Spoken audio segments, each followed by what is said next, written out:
be concluding our sermon series in the book of Exodus here with 34. And you say, well, there's several more chapters to go. I know.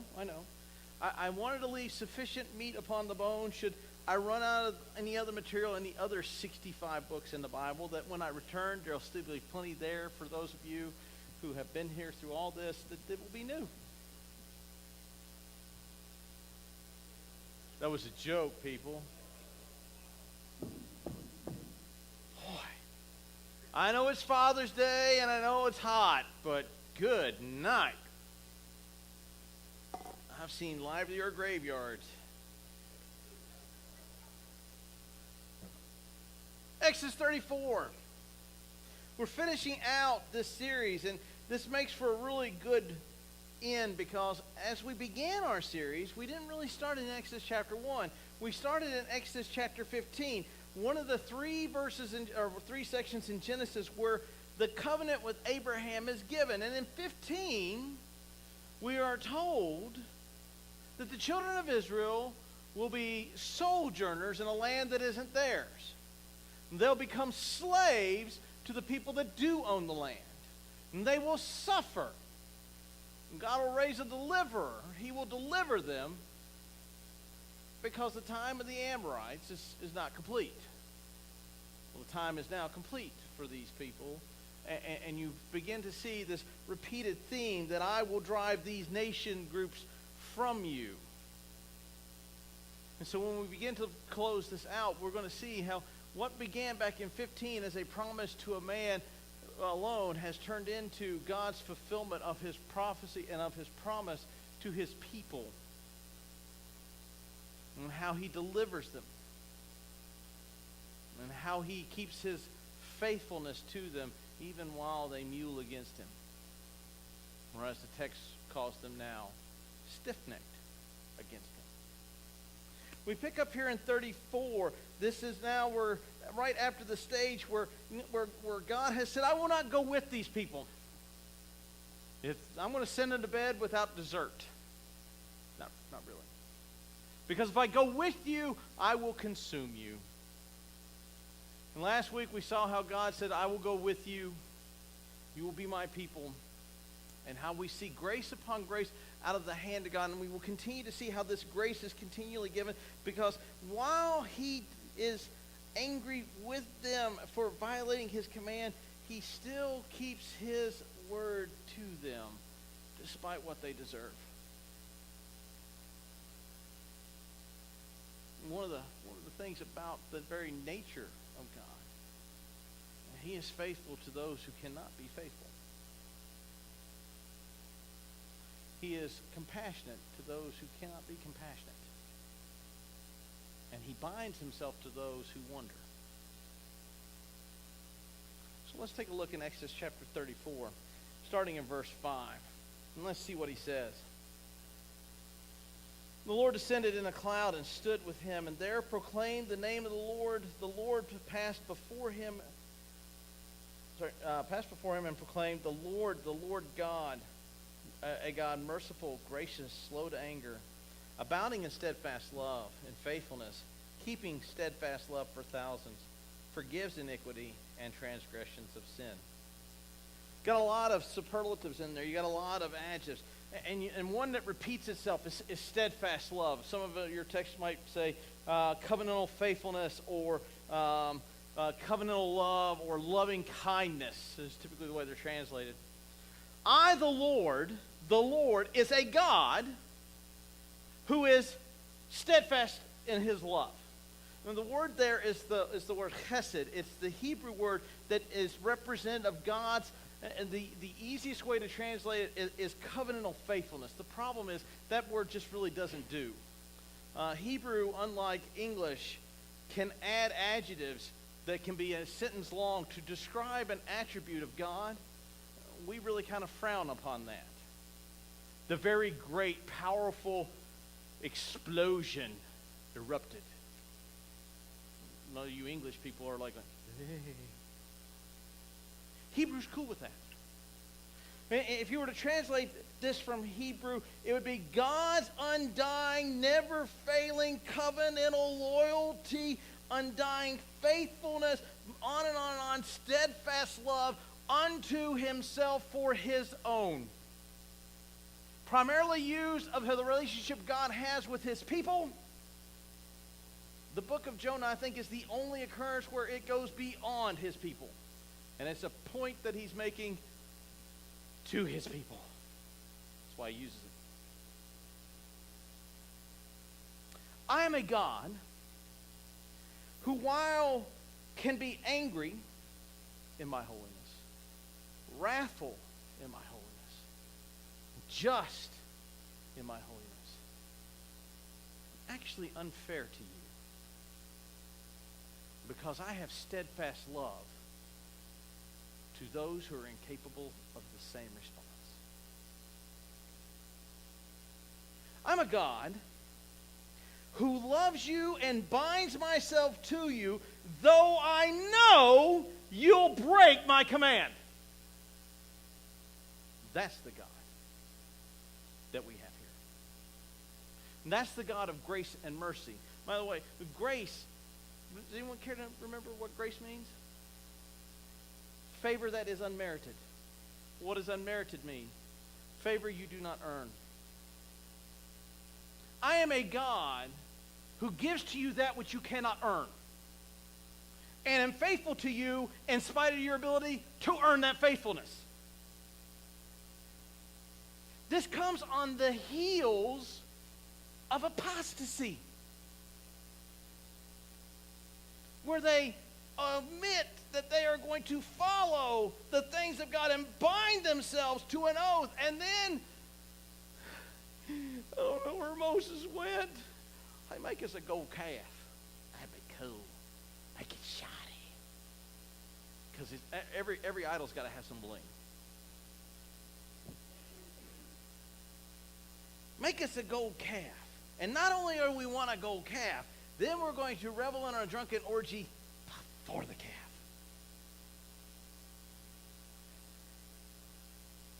Those of you, I am a steadfast God to. Not because there's anything good about you. Go read Deuteronomy chapter 7. I did not choose you, Israel, because you were the bestest, because you were the greatest, because you were worthy of anything. I chose you because I loved you. See, we don't want fairness from God. Fairness is God consumes them. That's fairness. We want to go down the road of fairness doctrine. Fairness doctrine is God consumes them for what they've done, because what they've done is apostasy. I am a steadfast God, steadfast to thousands. I forgive sins. I forgive iniquity. Fairness is he wipes you out. Fairness is the minute the thought crosses my brain, I die because I'm a transgressor.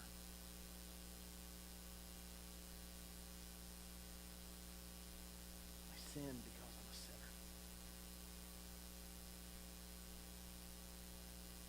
But I have a God that is steadfast in his covenantal faithfulness to me, that even though I may apostatize, stays faithful to me.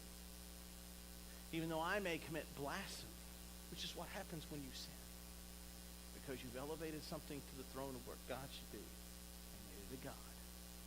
Blasphemy, that's the very definition. He stays covenantally faithful with me.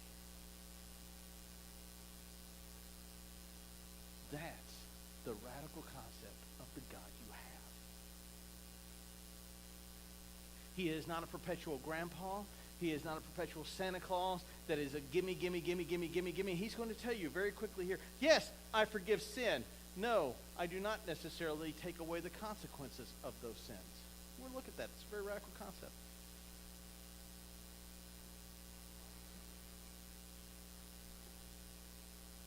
Steadfast in faithfulness. These are all adjectives that describe the same thing. Keeping steadfast love to thousands. Forgiving iniquity and transgression of sin. But who will by no means clear guilty or the guilty? visiting iniquity upon the fathers and on the children and the children's children to the third and fourth generation. I am a God who is faithful. I am a God who forgives. I am a God who forgives the iniquity. But just because I forgive you does not absolve you from the consequences of your actions. David's a great point on this. David is forgiven of the sin he commits with Bathsheba. David is forgiven of the crime of murder by killing Uriah. David's forgiven of those things. But David's consequences for those sins is that the child of the union between the two dies. And dies before he becomes a member of the covenant. Because he dies before he's circumcised. Amnon dies. Absalom dies. And one more son dies when the competition for the throne. He loses 4 children. The command that God says that happens to David is that the sword never leaves his household. And one of the things for a man after God's own heart, he's not allowed to build a temple because he has blood on his hands. Hezekiah is another great example. Hezekiah, after the great victory, but the Lord gives the children of Israel when Sennacherib lays siege to Jerusalem after he destroys the 10 northern tribes in 722 BC. He lays siege to Jerusalem, and the Lord goes into the camp of the Assyrians and slaughters them. Just obliterates them. And Hezekiah receives envoys from Babylon, and he demonstrates and shows them all the riches of his kingdom. Isaiah comes to him and says, "What have you done? Who are these men?" He goes, "Oh, they're from Babylon. They're far away. They're not a threat." They, 100 years later, come and take Jerusalem, take everything that Hezekiah shows them. They weren't a threat. And Hezekiah is told by Isaiah that these individuals will take away all that they have, but they'll do it to his sons. And Hezekiah's response was he was glad that he would have peace in his day, even though his sons may suffer. One of the things that we keep talking about here is the corporateness of sin. Here's a great example of corporate sin.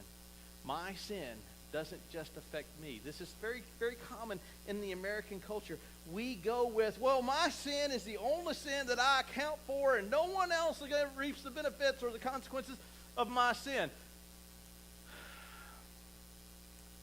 I need you to find me a verse. I need you to look hard. There is a corporate aspect of sin, and this is one of them. David's a prime example. Achan is a prime example. Samuel's a prime example. Eli's a prime example. I can keep going, folks. There is a corporateness to sin. And in this case, I forgive iniquity and I forgive sin, but the consequences of those actions you may escape, but your children may not, or your children's children may not, or your children's children may not, to the 3rd and 4th generation. And we go, well, that's not fair. Well, don't be a lawbreaker then. How many of you, and I ask this question, and we'll see where it goes, and please, for God's sakes, don't answer it. If you knew that your actions put your child's head in the noose, would you do it? Oh, almost assuredly everybody in this room go, no, not I. Do you sin?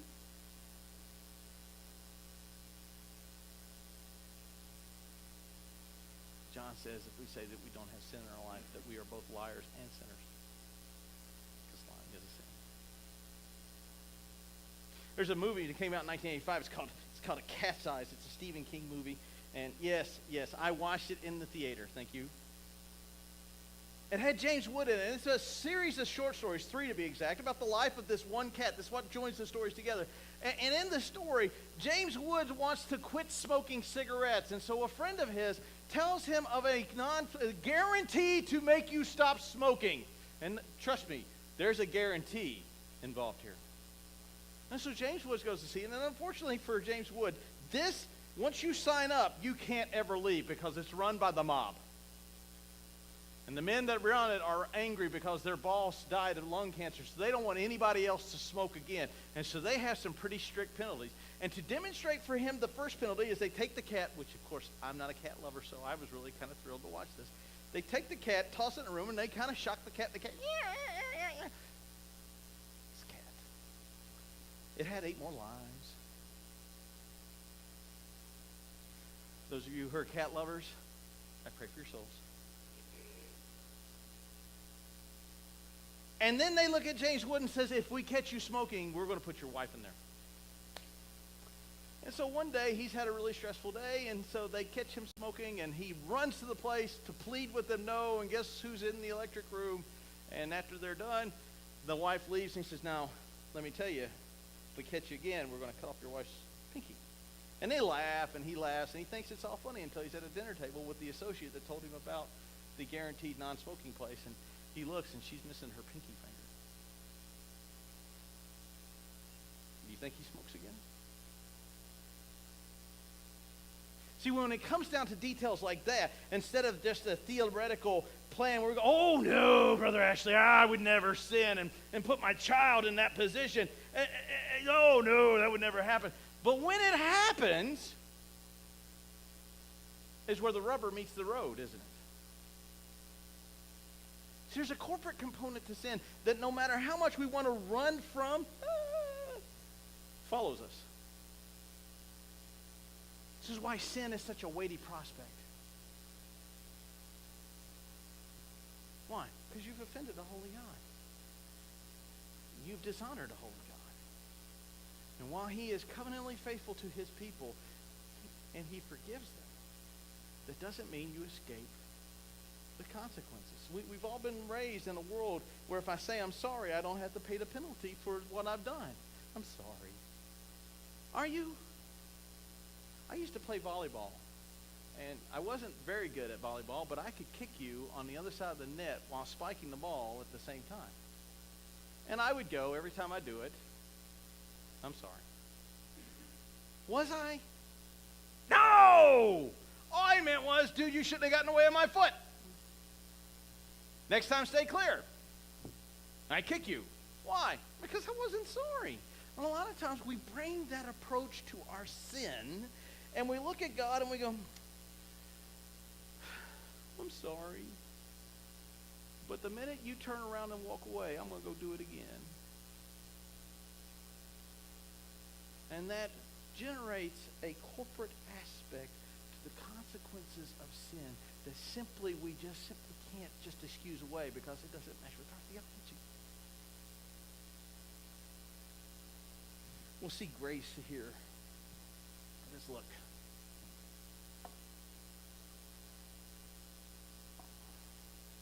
Moses quickly bowed his head. I'm in verse 8.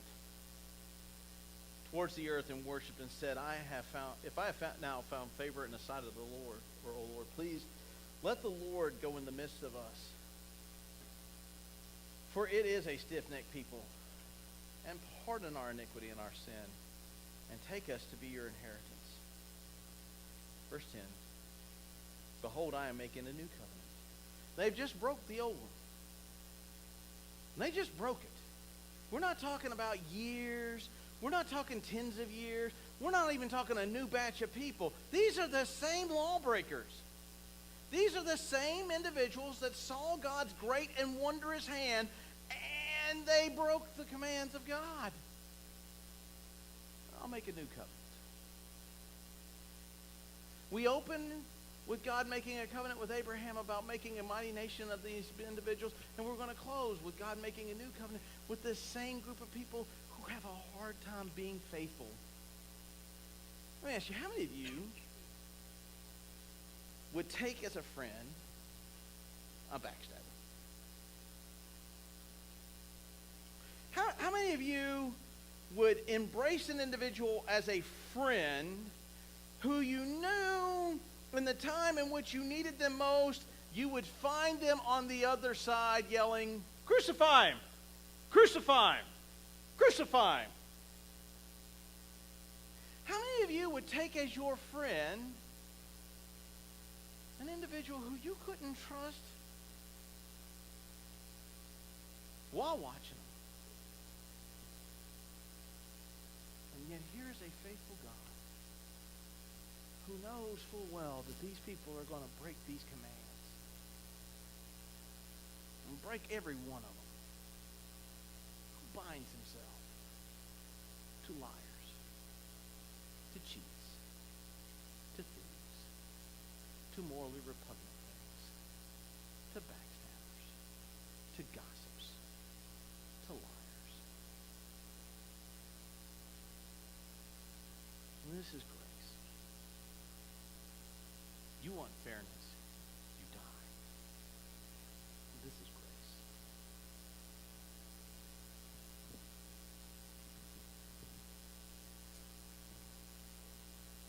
Before all the people, I will do marvels, such as never been created in all the earth or in any nation. And all the people among you and all the people among whom you are shall see the works of the Lord, for it is an awesome thing I will do with you. Now you got to understand who this crowd is. This crowd has seen some pretty awesome stuff. This crowd has seen water turn to blood. Well, that's a great party trick. And the Egyptians were able to do some of that. This crowd has heard of a stick turning to a snake, eating the sticks that turned into snakes of the other guys. This crowd has seen locusts kill everything of the Egyptians, but not theirs. This crowd has seen perpetual night for the Egyptians, not for them. This crowd has seen hail that burns. I don't know what that looks like, and I don't want to learn. Hail's bad enough. Man, explaining that to your insurance guy. So what happened? Well, I had a hailstorm. So why'd your car explode? Well, the hail burned. Your insurance agent, his next phone call is to the funny farm. These people watched as the Lord went through Egypt and saw how blood on the doorpost and lintel spared their family, yet killed Egyptian firstborn.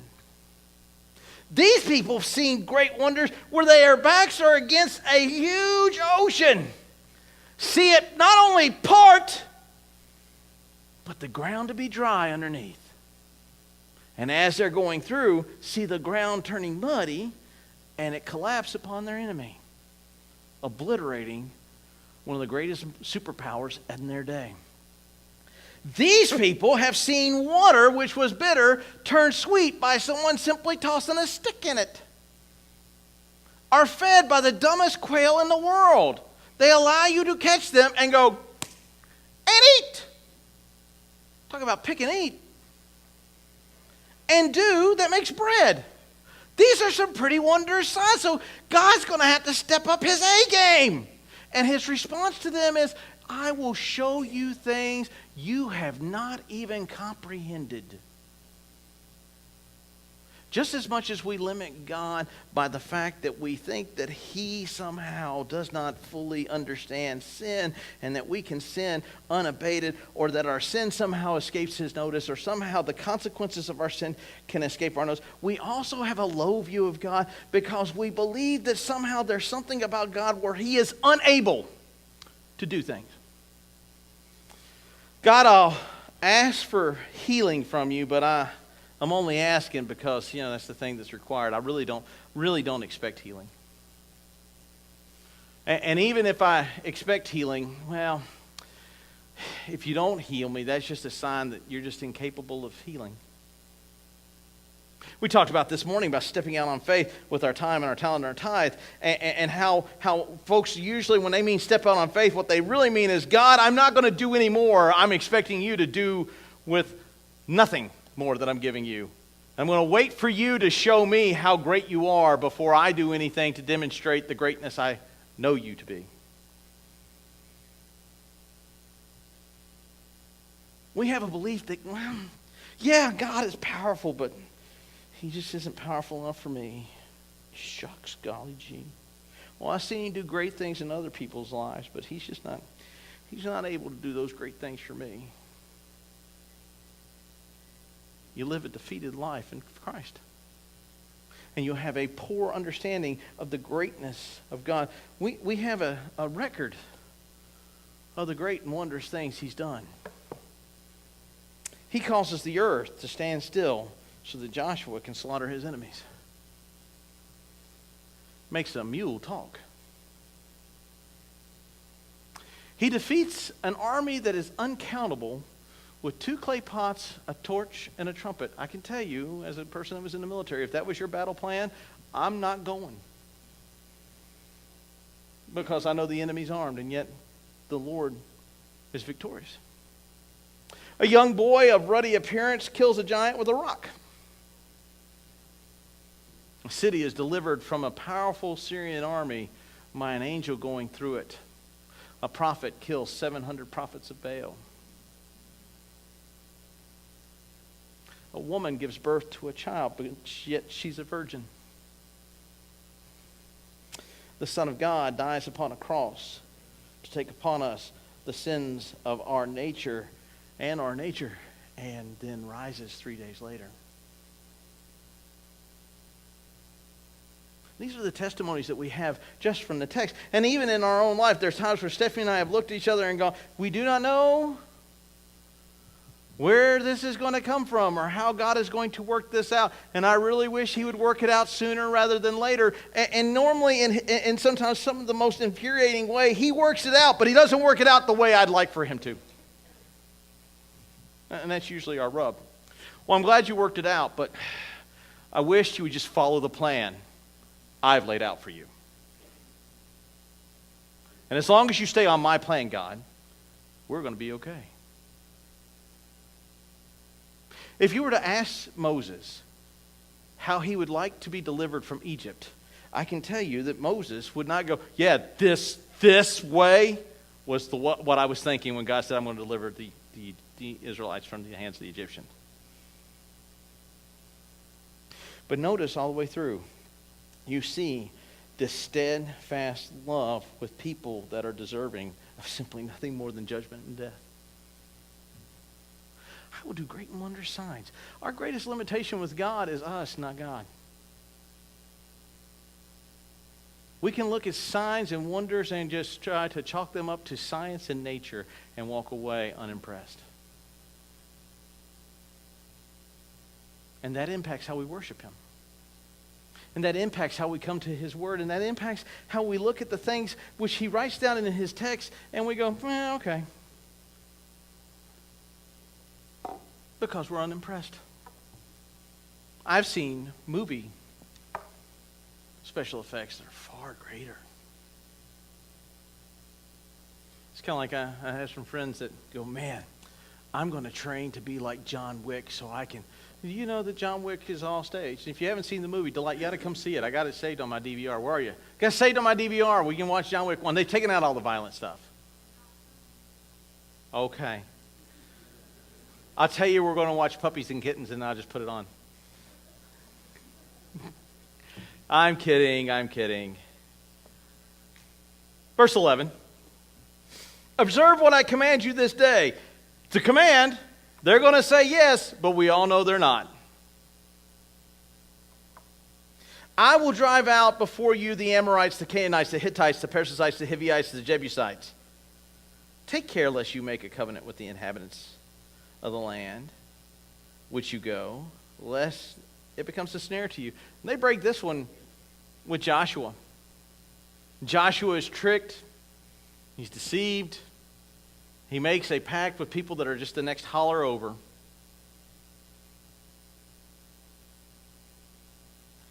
You shall tear down their altars and break their pillars and tear down their Asherim. For you shall worship no other God, for the Lord whose name is jealous is a jealous God. This is the whole story of the book of Judges. They begin to fall in love with the other gods. Matter of fact, Gideon's a prime example. God tells Gideon to go and tear down the Asherah pole. And Gideon does it, but he does it at night because his God's not powerful enough to save him, so he does it when nobody else is around. Even though I'm going to do great and wondrous signs, and God does a great and wondrous sign right in front of Gideon, and Gideon goes, wow, that's super cool, but you're not powerful enough to keep me out of the hands of an angry mob. What's the extent of the strength of your God? See, he makes a covenant with these people knowing they're going to do this.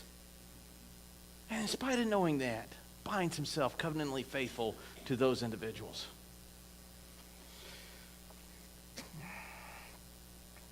Verse 17, you shall not make for yourself any god. Now this time he clarifies, because the last time apparently he didn't tell them, cast out of metal. That way when Aaron goes, I don't know, I threw the gold earrings into the fire, and poof, out came this cow. That's like me and my workout. I have a gym, and poof, I lost 10 pounds.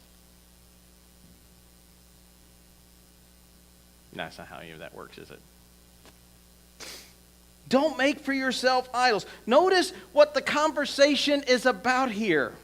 Don't follow after foreign gods because they will make you, the text uses very hard language, they will make you whore after them. Well, it's not polite language for church. Take it up with Moses. He wrote it. The imagery is supposed to be exactly what the imagery is. We prostitute ourselves to these gods. We sell ourselves to these gods. We have a God who binds himself faithfully to us, yet we sell ourselves to fake things. And we do it with our time, our talent, and our tithe. And we bow down and we worship the thing. And we serve a God who's jealous. Not jealous like a weird boyfriend that stalks you on Facebook and sits outside your house after they break up with you and watch you from the roof. That's kind of weird. I got 2 daughters. I'm not looking forward to that. I'm planning to shoot the first boy and hang him from the peak of the house by his ankle where he's spread out like that. That'll solve that problem right there. Might be illegal, but it's worth it. He's not jealous like that. He's jealous in the fact that there is only one true God. He binds himself to you in his covenantal faithfulness, and yet you whore after other gods. That's the language of the text. Not, well, I have another God in my life, but I'm managing it. No, understand the language that's used and understand the filthiness that's involved in what you're doing. And then be surprised when he says you deserve death. What? I am a jealous God. Do not fall after their gods. Do not make false images. Do not. Why? Because I alone deserve to be worshipped. Why? Because I alone delivered you. Well, that's the book of Exodus. What about in the New Testament? Christ alone saves you. By grace alone, he saves you. Through faith alone, he saves you. It's not by you alone that saves you. You'll not find that phraseology anywhere in the New Testament. Good luck. I've looked. And when we go and chase after foreign gods, and when we go and pursue gods in our lives, what we are saying to a God who keeps his covenant with us is that we're okay being prostitutes. We're okay not following after God. And even in the midst of our rebellion, the greatest thing that is demonstrated by our God is his unwavering grace. He keeps his covenant to those who cannot keep it. He maintains his faithfulness to those who are unfaithful. He maintains his compassion to those who are not compassionate. Folks, lest you think there's something great about you, understand you are a lawbreaker. Well, I haven't sinned today. You just did. When you understand the weight of what sin is and the nature of what you are a sinner. That's what you are. It's God's grace that makes you more than that because of his work. And he binds himself to you, though he knows you're going to break every one of these. But just because he knows you will does not exonerate you from doing it.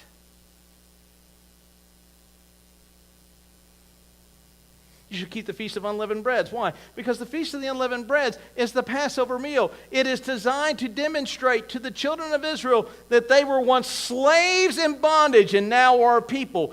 We do the Lord's Supper to remember his death until he comes. Why? Because we used to be slaves in bondage and now we are free. We used to be captive to the dominion of darkness, as Colossians says, and now have been brought into the kingdom of light. Same reason. It is designed to, when we take of it, that we remember that something was done for us and to us to where we now have a relationship with God.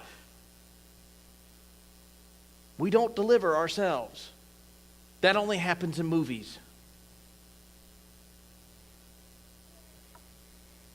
Verse 21. No, let's look at the firstborn. This is why the firstborn are sacred to God. When you have a firstborn animal, it either dies or you sacrifice to keep it. If it's a clean animal, you go ahead and kill it and burn it to the Lord. If it's an unclean animal like a horse, you sacrifice a clean animal for it. If it's a child, you don't kill the child. Ever. You kill a clean animal in place of the child. And you must always redeem the child. Why? Because it's I, the Lord, who delivered you. And I alone am to be worshipped. 6 days you shall work, and on the seventh day you shall rest. Plowing and harvest times you shall rest. And goes on to the Feast of Weeks and then of first fruits. This has been a big conversation in the book of Exodus, is this time of Sabbath rest.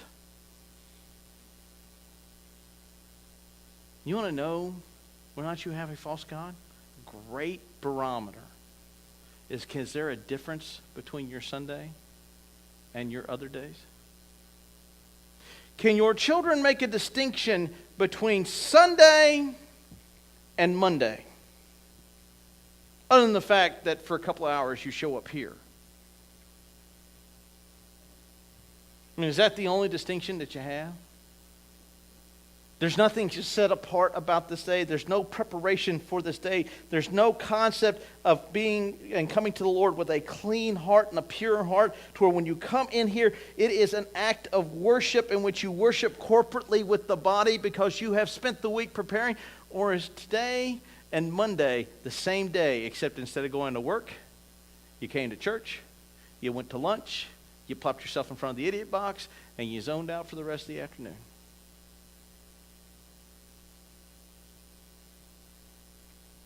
Because then you are demonstrating that you have another God, and then you're all shocked when things don't seem to go your way. It's because you have an anemic God, and you have an anemic faith in that God.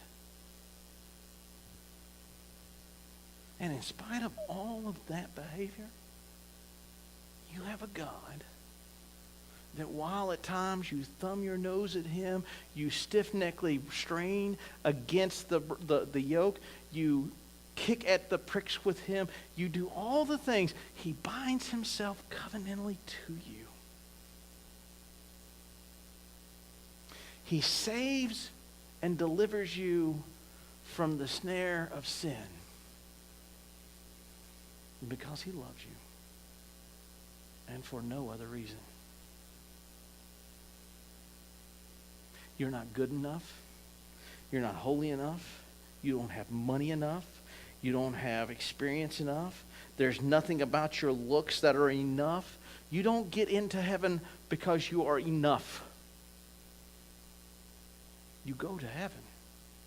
You are saved because he has steadfast love towards you.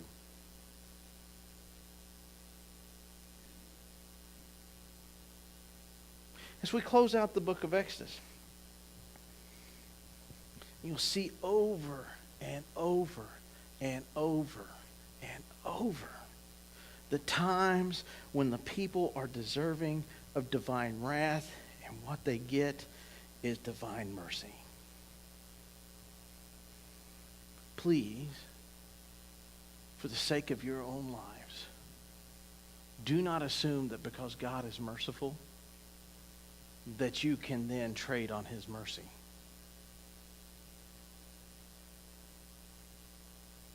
There are men that do that. Hophni and Phinehas are two. Nadab and Abihu are two. Achan is one. And I can go down the list of men that thought because they were part of the kingdom, they were okay.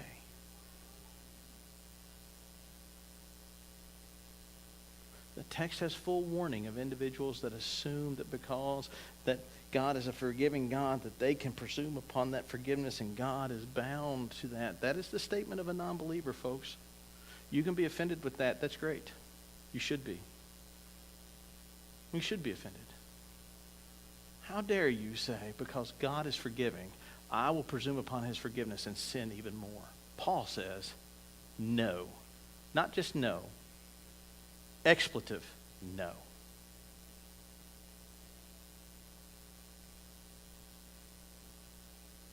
One of the great things about this study is we see how faithful God is with unfaithful people. When we read the Old Testament, we see again how faithful God is to unfaithful people. When you go into the New Testament, we will see how faithful God is with unfaithful people. Peter comes to mind. Lord, these other 12 chumps, they'll abandon you. I'll be right there with you right up to the time they hang you on the cross. Because I'm all that and the bag of chips. How faithful was Peter? Not very, was he? And yet you see, even in that, God's faithfulness to those who abandoned him. You're here today, and you have been trading upon God's grace and utilizing it as an excuse for sin. I counsel you. You are trading on a few moments of your life, and the repercussions of that you might escape. But your children, your grandchildren, and their children will not. And if you're okay with that, that speaks more of the type of individual you are and not the believer you ought to be. I'd like for you to take a moment to reconsider that and take a moment to get your heart right with the holy God. You might be here today and you have run from the loving kindness of a holy God who binds himself faithfully to you even though he knows that you are a lawbreaker, and you have been in open and maybe even private rebellion against him. This is a great opportunity for you to get your heart right. You're here today and you have no concept of any of what we're talking about, but you feel that your heart has been strangely warmed. I'd like to know more about this God who binds himself to those who break his commands. I'll be here at the front and love to talk to you. If you will